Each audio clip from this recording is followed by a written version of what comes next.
From the studios of the Optimism Institute, welcome to the Blue Sky Podcast. I'm your host, Bill Burke, and in every Blue Sky episode, we'll be speaking to leaders, researchers, and thinkers whose stories and insights will remind us that there is always blue sky above. Sometimes you just have to get your head above the clouds to see it. Today's guest is Marcy Franck. Marcy is the Senior Communications Strategist at the Center for Climate, Health, and Global Environment at the Harvard T.H. Chan School of Public Health. This group is also known as the Harvard Chan Sea Change.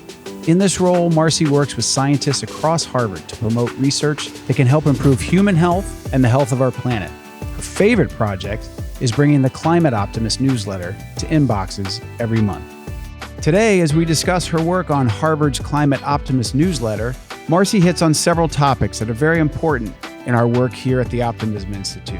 Things like our media consumption habits, how we educate our kids, and how hope and optimism inspire action far more effectively than fear and doom.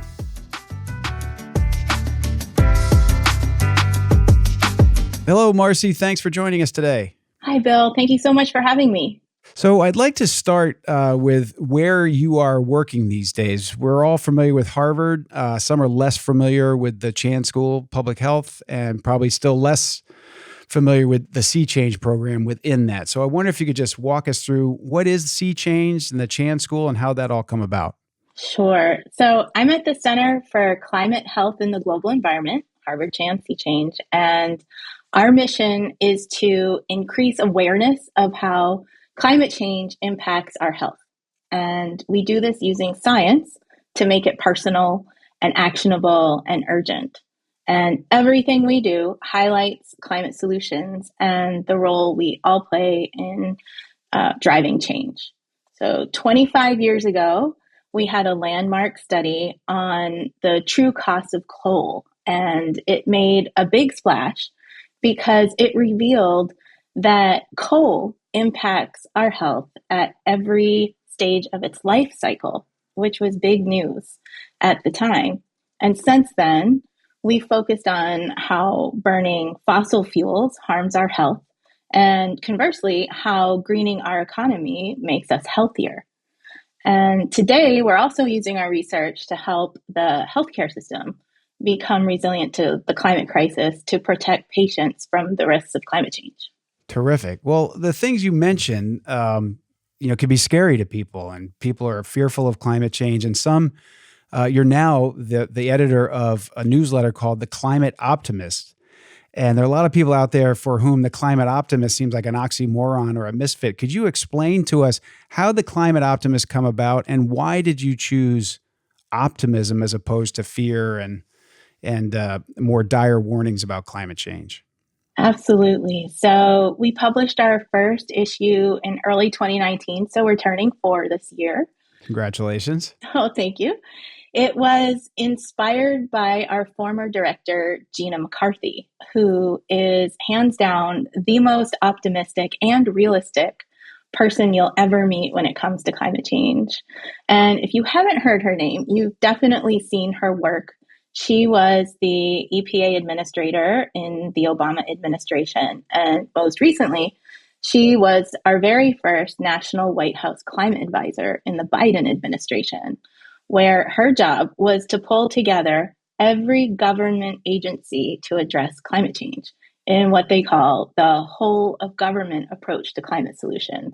So between her time at EPA and her time at White House, we got to have her as our director for a couple of years. So if you go back to 2019, we had an administration who wasn't exactly prioritizing climate action.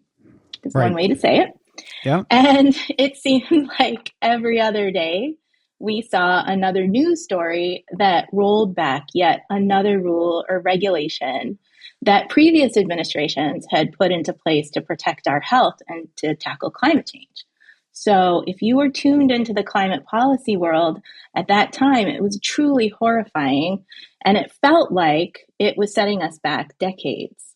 And that really would have been your only takeaway if the only information you got about climate came from major news headlines. But that wasn't the only story that was unfolding at that time. So concurrently, cities and states were stepping up in major ways and were taking actions to keep us in line with the Paris Climate Accord to keep our temperature rise to 1.5 degrees Celsius. And we also saw industry, philanthropy, and the grassroots levels all kick into high gear. So even though the federal government was asleep at the wheel, all of these tremendous efforts were underway, making progress, but they were just out of view when it came to media attention. So we created the Climate Optimist to shine a light on climate actions that were taking hold across the country to reassure people that solutions were underway and to give people hope for our future, and also a menu of options for how they could get involved if they wanted to become part of the solution. So if you fast forward to today, we've made huge progress. Every level of government is kicked into high gear, doing something good for our climate.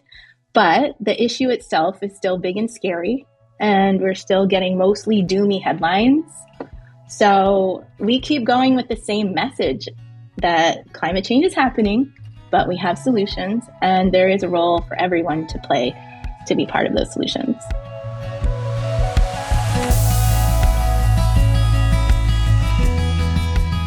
I'd like to take a quick break here to say that if you're inspired to look for and sign up for Marcy's newsletter, and I highly recommend you do, be sure to Google Harvard Climate Optimist. So happens there's also another newsletter that goes by Climate Optimist, and if you want to find Marcy's work, you'll find it by searching Harvard Climate Optimist. Back to our conversation. You're hitting on some themes that are very important to the work we're hoping to do with the Optimism Institute, which is that good news doesn't sell papers or attract eyeballs on television. So it's a tough thing. You're sort of pushing uphill. And you said something important, which is things are bad, things are concerning, and then you could explain reasons to be optimistic. A similar question, though, play devil's advocate. Some would say, well, but we've got to really get people to swing into action, and people need to be more concerned. And if we tried to do this optimism thing, maybe that's why my generation dropped the ball, because we weren't scared enough, 20 years ago. So how do you answer critics who say that optimism is going to breed complacency as opposed to, scaring people into action? Yeah, I get this question a lot, actually. People wondering if sharing good news discourages people from taking action. So it's a good question, but actually it's the opposite. Because being optimistic leads to hope, and feeling hope inspires action. It's the feeling of doom that creates a sense of apathy and disempowerment. So hope is so powerful, in fact, that doctors actually use it as a therapeutic tool to help patients rise to the challenge of navigating a scary diagnosis. So hope can make us feel better overall. It can make us more creative problem solvers. And it can inspire us to take action to overcome seemingly insurmountable challenges. So we need a constant flow of good climate news to let us know that our efforts are working, and to let us know that it's worth our energy to try. And I really love telling the story about how hope versus doom plays out with our actions on climate change. So I had this conversation with my friend Aisha just over a year ago. And she had just read an article that freaked her out about methane, because the headline literally read, "It's time to freak out about methane."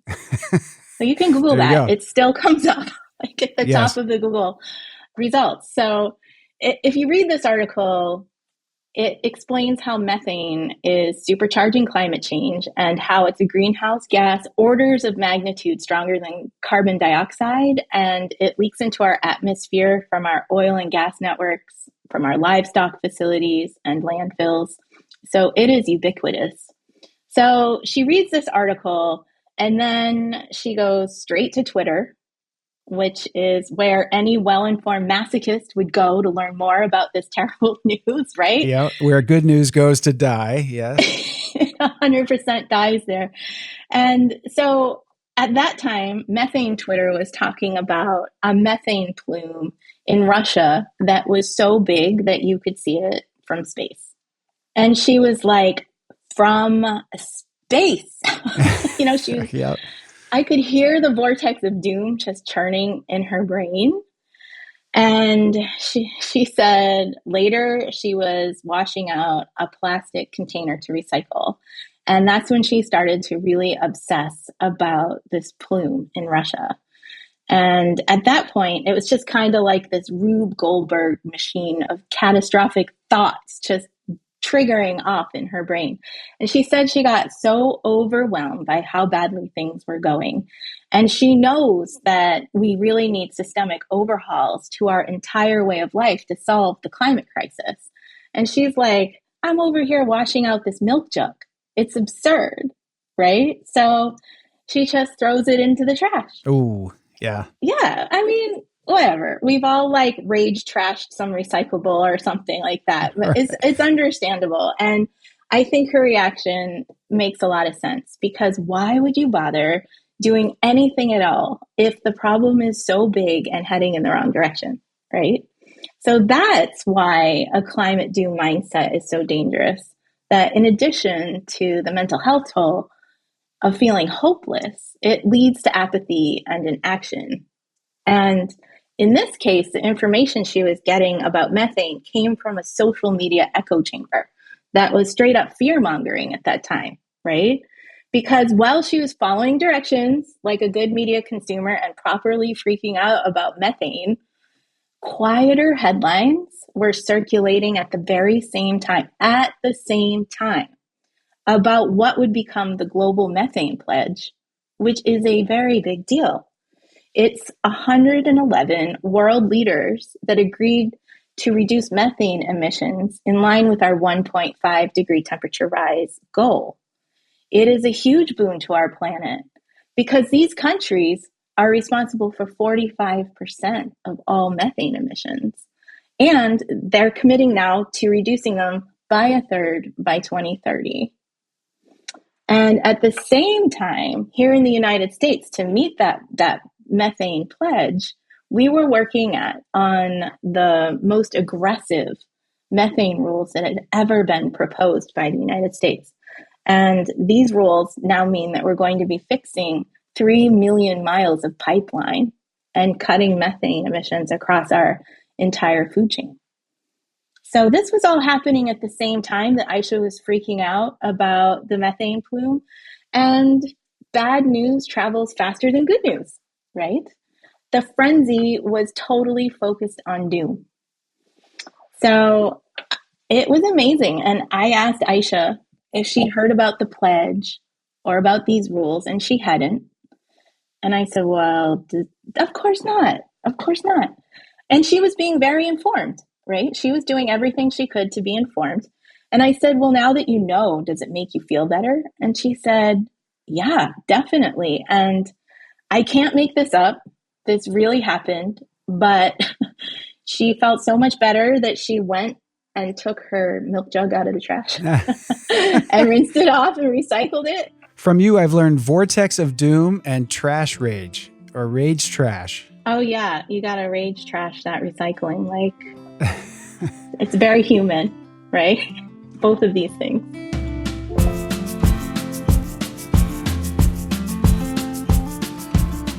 I want to take a break here and underscore something Marcy's saying, as it's very important to the work we're doing at the Optimism Institute.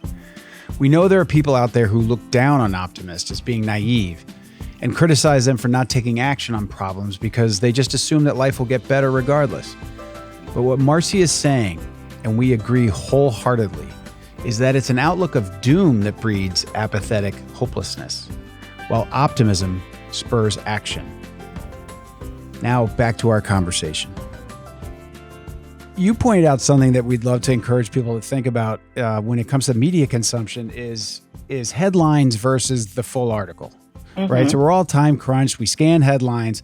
And as you probably know, especially in newspapers, the headlines are often written by a different person than the one who wrote the article. So they get to take the article and they want the headline to attract eyeballs. So they make it.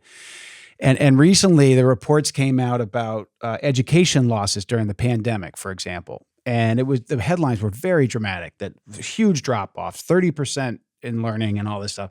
And then you read the article. I read the article. And as I recall the math, I think it was rising ninth graders. In past years, about 25% of rising ninth graders were not reading at an appropriate level. But after the pandemic, that number grew to 33%. And they took the 25 to 33 and said it had gotten 30% worse or something like that. And I thought a headline could have been, despite all the challenges of the pandemic, America's teachers and parents did a remarkable job that reading only dropped from, 25% of people to 33, right? It's these ways of spinning a piece of content with a snappy headline can take you in such a different direction, whether it's positive or negative. And it tends to be negative because it gets more attention. Absolutely. So one of the things that we've talked about before is how climate doom is the new climate denial. And I think it was Michael Mann, a climatologist, who first started talking about this. And essentially, the issue is that with climate denial, we don't take action because we don't think it's a problem. And with climate doom, we don't take action because we think it's a problem we can't solve. And either way, we end up not taking action. And both narratives are hard to overcome, but not impossible, especially if you step back and look at two forces at play, forces that are way bigger than us, and trace back to why it is that we feel so doomy in the first place. And first is that climate denial and climate doom are both narratives and PR campaigns funded by the fossil fuel industry that are designed to protect their profits and to make it so they can keep pumping oil and gas out of the ground. So if you believe in climate change, as most people do now, and if you worry about climate change, which most people do now, then your mission, if you choose to accept it, is to change your mindset from doom to hope, because it's going to make you feel better and you'll be a more effective part of the solution. And the first way to do that, I think, is to understand that there's some manipulation going on here, paid for by the fossil fuel industry, designed to turn us into climate doom zombies who are so overwhelmed by the size of the problem that we don't do anything to fix it. So that's the first force at play here.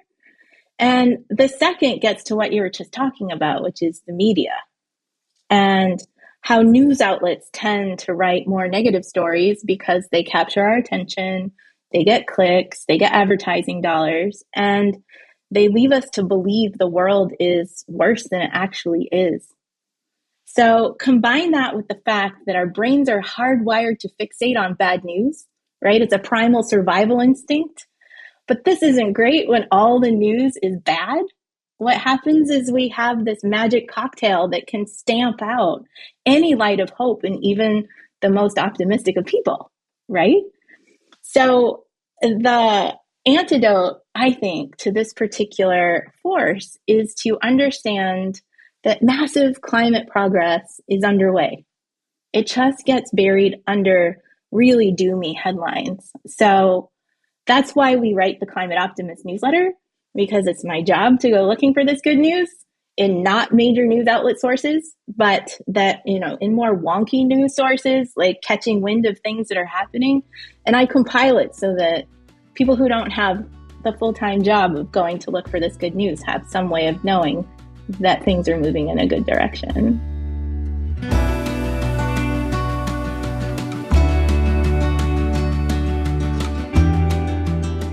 You had mentioned all the different reasons to be hopeful in terms of community and government action, and I think one of the things that was kind of unfortunate was that the Inflation Reduction Act was called the Inflation Reduction Act, and because it was done, I think it was coming up on the midterms, and folks need to be addressing inflation, but a lot of what was in there, if I understand it, was really positive, really potentially impactful climate legislation. Are there things in there that you think we should all be more aware about and that should make us hopeful?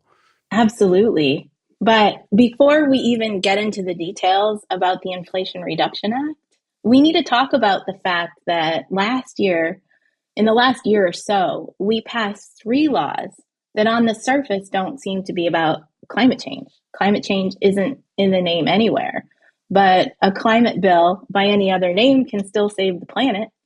So together, these 3 bills allocate $514 billion to move us away from fossil fuels. And together, this is America's biggest ever investment in climate action.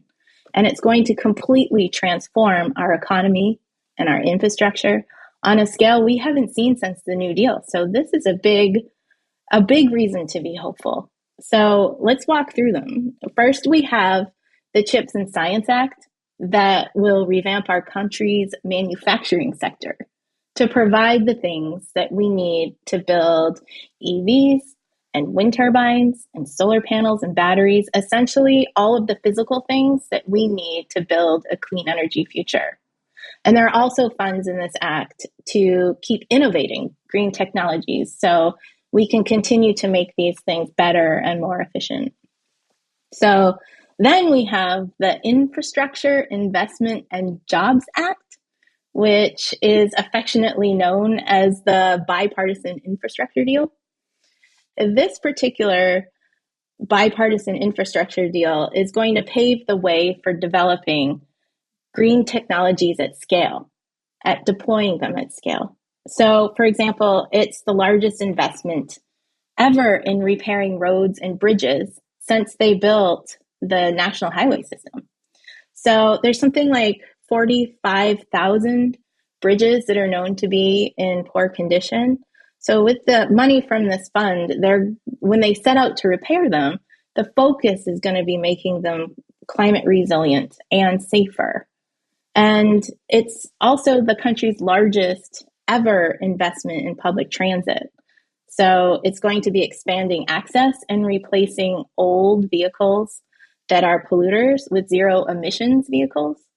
And one of the best programs from this part of the transportation is the Clean School Bus program, because this is going to replace old diesel buses with mostly electric ones, which is key to cleaning the air that our kids breathe.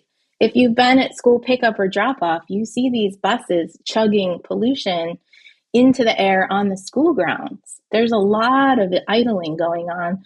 So already school districts can apply to receive funding to start replacing these school buses. So just to round out, there is a lot that is in the bipartisan infrastructure deal, but just some other things I think are worth mentioning is that we're installing a nationwide network of EV chargers so that every 50 miles along all of our highways, you will be able to charge your EV within 1 mile of an exit. So that's a big deal, and it will incentivize people who are on the fence about wanting to go EV or not, people with range anxiety, which I understand totally. And then there's investments for our clean energy transmission grid and investments for making all of our infrastructure resilient to climate change. So, Bill, you start asking me about the Inflation Reduction Act is something that we should all know more about. And I'm ready to start talking about that now, but you can see that already most people don't know that these things are happening. No. It doesn't really get covered all that often. No, right? Really and doesn't. If it does get covered, we're going to be tuned in more to the bad news than the good news. So it might fall out of our brain.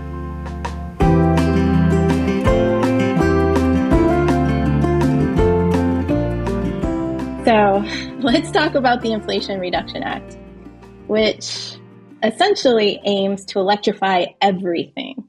And it's designed to supercharge the effectiveness of the other 2 climate laws by driving investments in green technologies.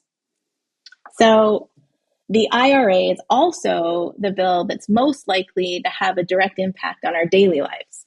Let's talk about the tax credits that are available for everyone to electrify our homes. And of course, there are equity issues at play here. Not everybody is able to afford upgrades. Not everybody owns their own home. There was an effort made to have sort of a sliding scale of tax credits based on income and zip code. So, with that caveat, some of the things that you can think about if you are actually thinking about making upgrades to your home are things like getting tax credits for replacing your doors or your windows, or upgrading your appliances so that they will be electric to get off gas appliances. Or even next level, if you've been thinking about installing solar panels or a heat pump, all of these things now have 10 years of tax credits available to you. So, whereas before you used to rush out and try and get an EV, if that was your thing, before the tax credits expired, now you just have access to them for the next 10 years. And if this is interesting to you or your listeners, I would say Google the Rewiring America calculator. Rewiring America calculator. Okay. And that will help you figure out how much money specifically you can expect from the Inflation Reduction Act. It personalizes for you based on your income and your zip code. It is. So there are some less tangible benefits that are also going to have big impacts on our lives. The think tank Energy Innovation found that the IRA is likely to reduce our energy bills by an average of $1,800 a year. Really? It's a big deal, yes, and create 1.5 million jobs by 2030. And big impacts for our health too, which is it is projected to save 3,900 lives per year by 2030 and avert 100,000 asthma attacks per year by 2030, which is a big deal. If you have asthma, or if someone you know, you've seen them struggle to breathe, this is a big deal. So outside our homes, the IRA also invests in creating more wind and solar farms, more batteries to store the power when it's not windy or sunny, and transmission lines to carry that energy from where it's created to where it's going to be used. And when you zoom out a little, what's really cool about the IRA is that the climate progress it will make isn't limited to just what the government will pay for. Because the government has guaranteed these investments for 10 years, it sends a signal to the private sector that it's safe for them to invest in greening our economy too, and that there's a huge opportunity for them to make money. So if there's a new administration in a couple of years, these things can't be rolled back. So it takes that uncertainty out of it. Okay, that's really helpful. Industry loves certainty. And it's projected that the IRA is going to spark $1.2 trillion in additional investments in renewables between now and 2035. Amazing. It is amazing. Does it make you feel better? I'm feeling better as we go. This is great. Good. This is great.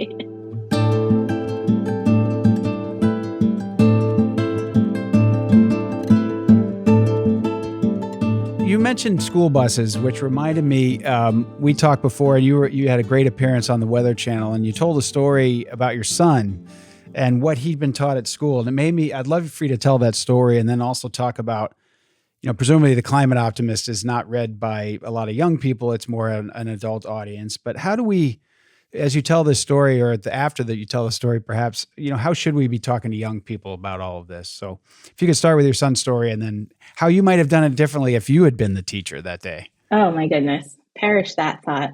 I could be an excellent armchair educational consultant. Yes. Have at it. But, okay.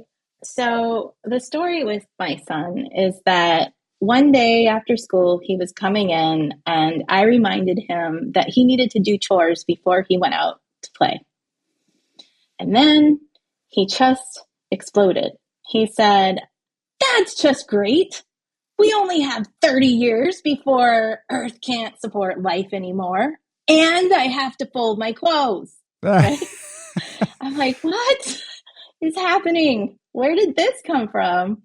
So after talking to him, it turns out that this was an emotional hangover from lessons on climate change in his 6th grade science class, which I think he had towards the end of the day. It was fresh in his mind. So I wrote to his teacher to inquire politely why my son now thinks his days are numbered.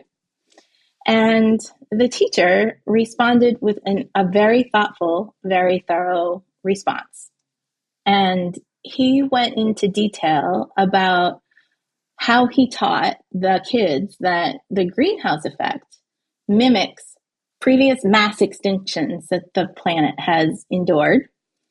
And then he outlined all the ways that life will essentially be near apocalyptic by the time his students reach age 50. Oh, gosh. Yeah. Oh, boy. Yeah. So he sort of doubled down. He didn't say, well, I didn't say that stuff. He basically laid it out for you. Right. And to be fair, he was trying, but I have some notes that he could use next time. Yes. He said he was using visuals from An Inconvenient Truth, Al Gore's Inconvenient Truth, which, for better or worse, I think was designed to scare grown-ups into taking action versus like terrifying kids to make them think they'll never grow old, So this was a series of lessons.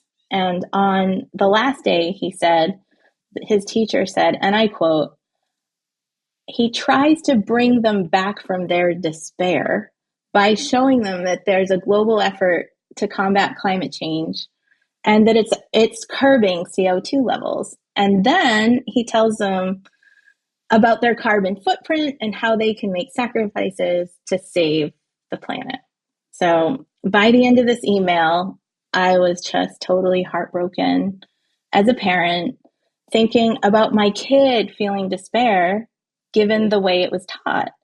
And also really angry because by the way his teacher explained it, despair is baked right into his lessons by design. And then he puts the responsibility for saving the planet on the shoulders of a room full of 6th graders. Like, don't forget to recycle, kids, or else. You just want him to fold the laundry when he gets home from school, and now he's got existential doom. I know. It was awful. So I was able to talk to him in detail about what are these messages that he has taken away now. And then I was able to fill him in on some of the positive progress, but it was a hard sell. And this was just before the IRA was voted into law. So last summer, on a family road trip through the Midwest, we tuned in to hear Congress pass the law while we were driving through miles and miles of wind turbines. And I was like, this is such a beautiful moment, and I am totally nailing this parenting thing right now. Just look at this. Oh, that's amazing. But out loud, I was able to say, see, it's already happening. Just look around, So he's feeling better now. But I think about his classmates that received the same messages in his classroom and in classrooms around the country.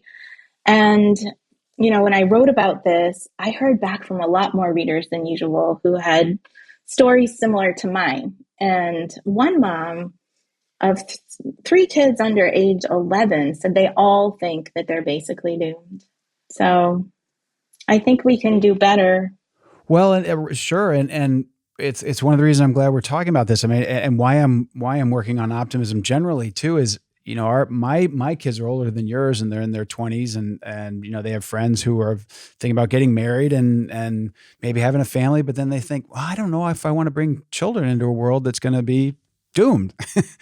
And, you mentioned evolutionarily, we respond to fear, but we also respond to procreation. That's sort of, we're hardwired to have children too, to some extent. And the fact that people are so concerned about the state of the world that they don't want to bring children into it is troubling. And like you said, there are other students in that class whose moms don't do what you do for a living. And so you worry about all the folks that aren't getting that message the way you were able to reinforce it. So it's a big issue. It is a big issue. It is. When Marcy tells the story about her son, I can't help but think about a classic scene from a classic movie, 1978 Best Picture winner Annie Hall. It's a flashback to a young Alvy slouched on a psychiatrist's couch. His mother sits next to him. He's been depressed. All of a sudden, he can't do anything. Why are you depressed, Alvy? Tell Dr. Flicker. It's something he read. Something you read, huh? The universe is expanding. The universe is expanding? Well, the universe is everything, and if it's expanding, someday it will break apart, and that will be the end of everything. What is that your business? He stopped doing his homework. What's the point? What has the universe got to do with it? You're here in Brooklyn. Brooklyn is not expanding. No, Brooklyn is not expanding, any more than it's likely that our world will be destroyed by climate change in the next 30 years. Now back to our conversation. You know, I want to acknowledge that good on the school district for including climate change at all. It's not a given in every school district. And also, it's really hard to change a curriculum sometimes, as I'm learning by talking with teachers in my own district. So, you know, again, I can put my armchair education advisor hat on and say what I wish my children will be able to hear in class when it comes to climate change. You know, I'd love to see climate change being discussed as more than just an earth science issue and the mechanics of how greenhouse gas emissions are playing in our atmosphere and the disasters they create.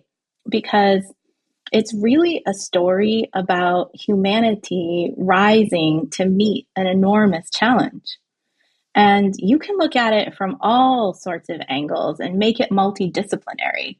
It has to do with science and innovation and technology, policy, and civic engagement.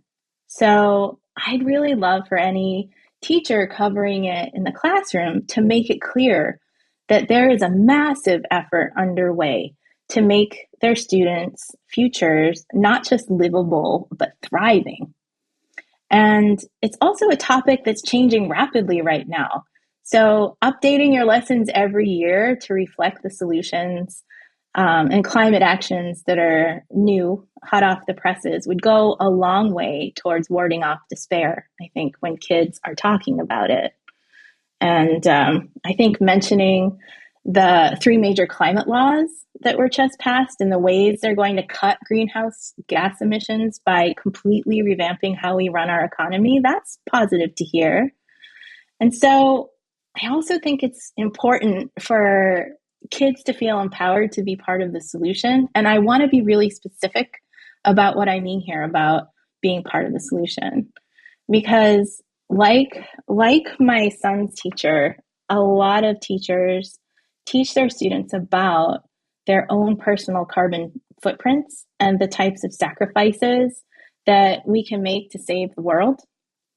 And while I do think it's really important to talk about how we can all live more sustainably, I think talking about sacrifice to save the planet is a lot to put on tiny little shoulders, right? It's not fair to make them think that if they don't eat organic food, which isn't something accessible to everyone, or if they don't recycle a water bottle, that they're sabotaging our environment. So instead, we can teach that solving the climate crisis requires us to stop burning fossil fuels. So our personal impact is much larger when we join causes to transition to clean energy, or support energy efficiency initiatives, or block fossil fuels in new buildings, that sort of thing. And rather than focusing on a mindset of sacrifice, we can focus on the economic and health benefits that happen when these initiatives are up and running. And those are easy to describe. Electricity bills go down and we get healthier. So it would be great to focus on initiatives that are underway and working both at the federal and local levels. And almost certainly there's something happening in that school district's vicinity that teachers can teach about and that students can take part in if they want. Well, I think you said you said a lot of things are really interesting, but one was this idea of this being a multidisciplinary effort in education. Because a lot of what you talked about is not the science of climate change. It's about business and innovation and technology and government and voting and getting involved. And, I could see this, and forget just grade school and high school, the college curriculum across disciplines to look at climate change as a multidisciplinary issue that's going to be solved in multidisciplinary ways could make a huge difference. So I think what you're saying is really important, and it's so inspiring. One thing I'd like to ask just about everybody I talk to, some people think you're sort of born optimistic, born pessimistic, just as sort of, it's like you're a lefty or a righty or, whatever. Where does your personal sense of optimism come from?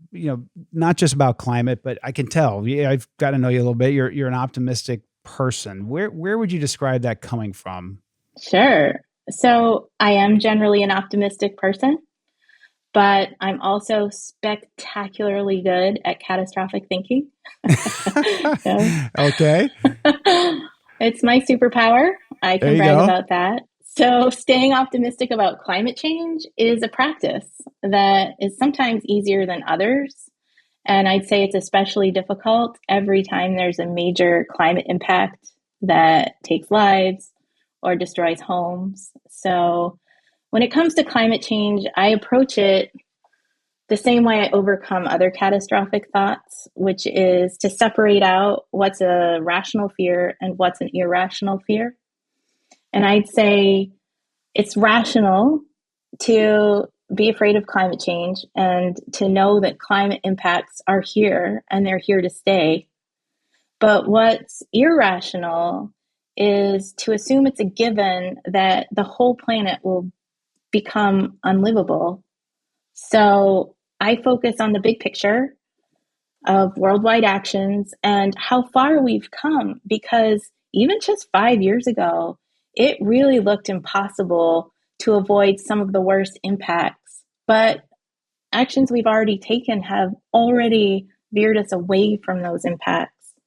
So climate actions are picking up to meet the moment. And we finally have not just a trifecta, but a quadfecta. That's a word. I had to look it up. I didn't know that was a word. It should be if it isn't. I didn't know either. I was really hoping it was, but we do. We have one, a quadfecta of climate hope working in our favor. And that is that we have the solutions, we have public support, we have political will. And now with these 3 major climate laws passed, we finally have the funding to tackle climate change head on. So I think it's just taking a deep breath, looking big picture, realizing that we've come a long way. We have a lot longer to go, but there's also a role that you can play in making things better. And that engagement can happen on any level and in any way that's comfortable for you to take part in. And I would say that action is a very powerful antidote to despair, because once you get involved, you start to see other people that are involved and passionate. And it's not just you alone with your thoughts at 3 a.m., for example. Yeah. And you can see the progress unfolding in real time. Well, Marcy, I can't thank you enough. This has been an incredible conversation. I am feeling even more optimistic as we end this call than I was before. We will be sharing all of your information on our various on our website and social media, and just want to stay in touch and wish you all the best of the Climate Optimists, and just thank you for all you're doing and keep up the great work. Thank you. And thank you for taking on this huge project. I can't wait to hear who else you talk to, because there's a lot of bad news, but the people who are working on turning that into good news, I think, can give us all a sense that there's so much more good happening that we're aware of. So thank you for launching this podcast and for helping me be part of it. You got it. Thanks, Marcy. All right. Take care.